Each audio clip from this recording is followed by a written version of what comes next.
I'd argue yes. The economic models that we have become used to, whether it's fascism or socialism or capitalism, they're all based on the concept of populations getting bigger and the pie getting bigger. It's just an argument over how you divvy up the pie. That's not the case anymore. Europe's been in terminal decline for 20, 30 years, Japan for 40, and China for 40.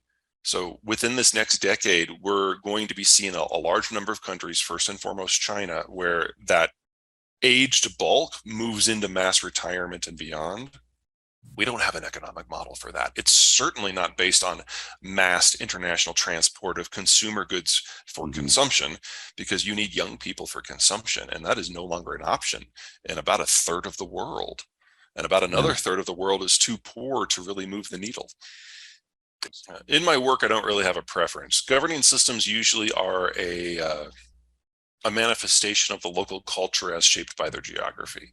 So United States is kind of the classic case of a hands-off government, because for most of our history, we didn't need a government. The land was inexpensive, the rains came regularly, agriculture was easy, transport was easy, and so the government only formed to do a handful of things that were needed as it was necessary. So we mustered up an army in order to fight our wars, but then we demustered them.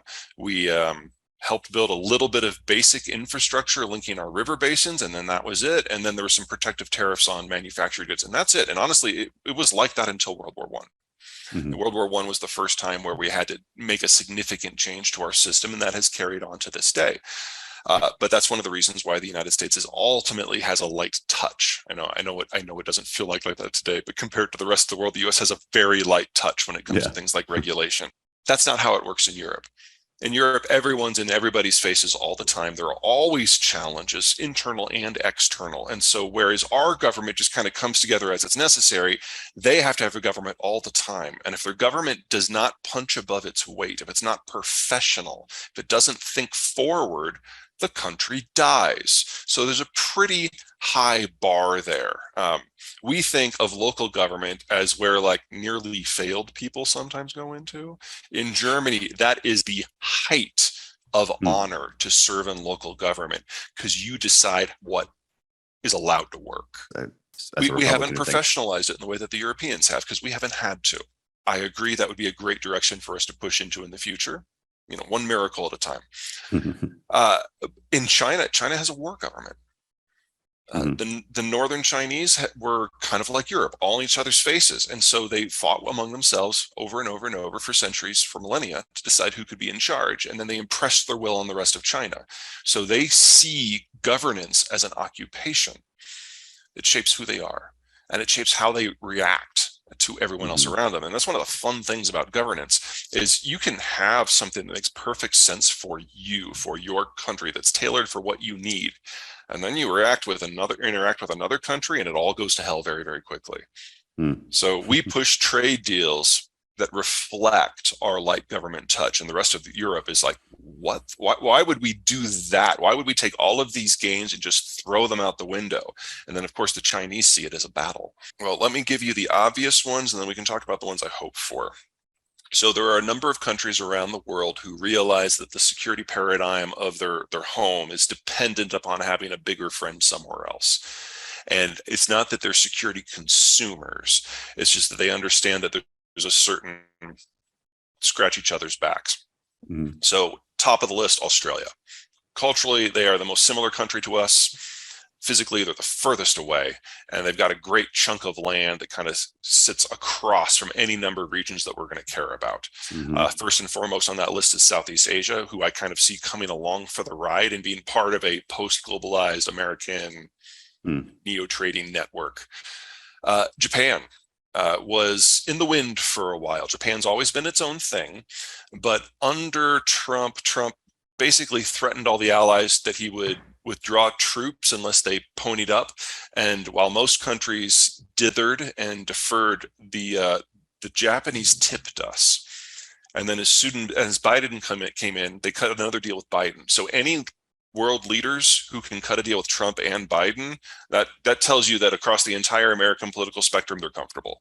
Japanese are pretty practical people. Absolutely. Well, they are now. Japan, for example, was the third country to sign up for the Russia sanctions. That is not something they would have done 10 years ago, much less 40 years ago. So Japan is now in kind of the friends and family program that I consider.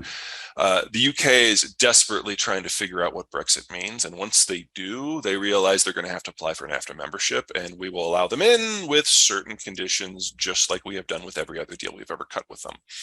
Scandinavia looks pretty good. Yeah. It didn't 5 years ago, but the Russia war and the Finns and the Swedes rushing to get into NATO has changed minds up there. So whether it's Denmark, Sweden, Finland, or Norway, or Iceland, I think they're going to be part of the network as well. The two that are likely, but some things have to be worked out, France. The French will always be French. That's part of their charm. Yeah. But they're an independent military. They never sunk their economy into the globalized system. No. And they have very firm ideas about how Western Europe should operate. And they really don't care about the rest of the world so much. So Yeah. they're French. Exactly. It's a situation where we have a lot in common, and the places where we clash are not core interests for either of us. Mm-hmm. The one that I'm most concerned about, but ultimately is most important in the long term, is Mexico. They're our largest trading partner. They're our second largest demographic partner. The southern border of the U.S. is the most crossed border in the world before you consider the illegal migration.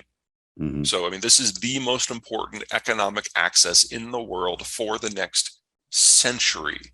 I would like for us to get along a little bit better.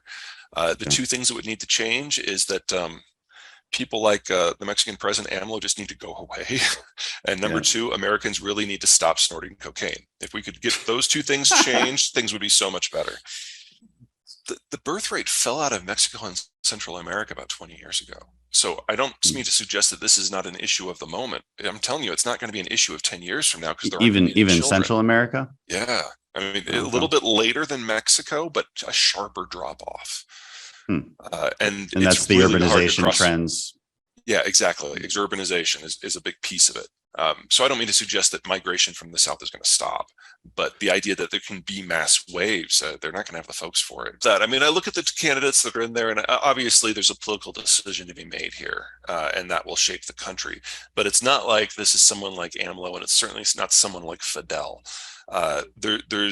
There's a broad agreement across the ideological aisle in Colombia that they're at a moment of decision. And Chile was in this a few years ago too. It's up to them how they treat it, but they already have a trade deal with the United States. Mm-hmm. So the hard stuff is done. It's a question about what the shape of the future looks like, and that is their decision to make.